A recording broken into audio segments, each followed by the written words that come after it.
guys, ito naman si Lucas. Naka-pamper siya. Kasi malaki siya. Oh, yan.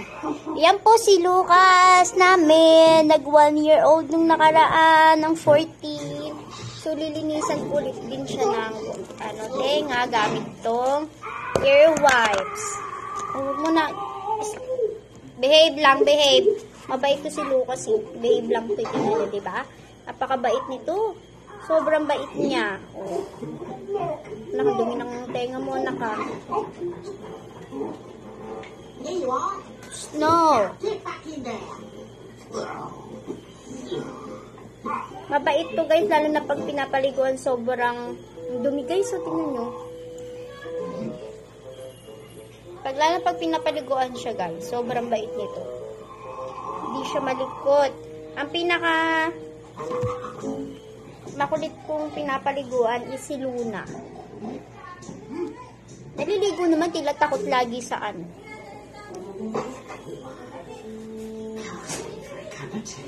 Anak, mamaya na. Naririnig nila si Yochi. Kabila naman tayo. Oh, di ba na? Lucas, behave! Behave, anak, behave. Nakita nila si Yochi. Pag nakikita nila si Yochi, ganyan. Ang ligalig. Behave, Lucas, behave. Isa pa.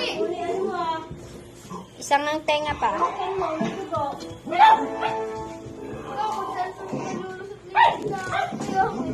Lucas, hindi pa tayo tapos, anak.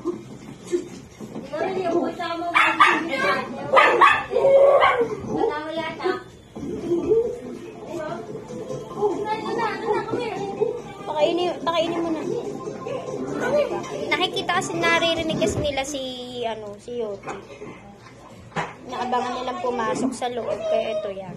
Ayan. Tapos na yung kabila, hindi masyadong marumi. Yung kabila lang. And then, after nyan guys, yung naman, itong tip. Nagtututbrush na si Lucas, pero hindi ko kasi siya natutbrushan kanina. Kaya, magaganto na lang siya. Ganito na lang si Lucas. Oh my God. Look. Ano yun ba sa tapos na lang natin. Huwag lang siya madudumihan, guys. Basta pagkakuha nyo, guys, kumuha agad kayo ng tapos takpan nyo para. Dami ko ng kuro ko, guys. Ganyan lang siya, guys. Ganyan lang siya, mga moms. Mga mare. Mga Lucas, behave. Last, last na. Tapos, magpi-play ka na. Behave lang. Gaganyan nyo lang siya, guys. Mabait to talaga si Lucas. Sobra. Si Lucas ay isang shipo. Anak, wait lang. Wait lang, nak.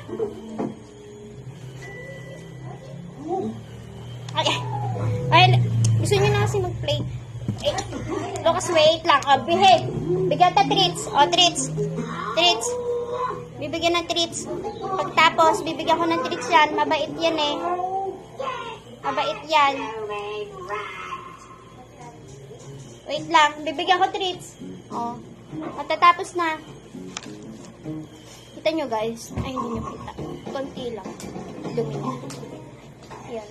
Yan si Lucas guys. Isa siyang sipo. Shih Tzu and Poodle. Tinatalian ko siya kasi mukha siyang ermitanyo. Pag hindi nakatali, hindi nakikita ang kanyang mata. Hindi pa namin ulit sila napapag-group. Kasi gusto namin ulit bumalik yung mga nila po. Tingnan nyo guys, ang puti na ng ngipin ni Lucas. Diba? Very good na. Ngayon, ay si Luna. Tapos ko na si Luna eh.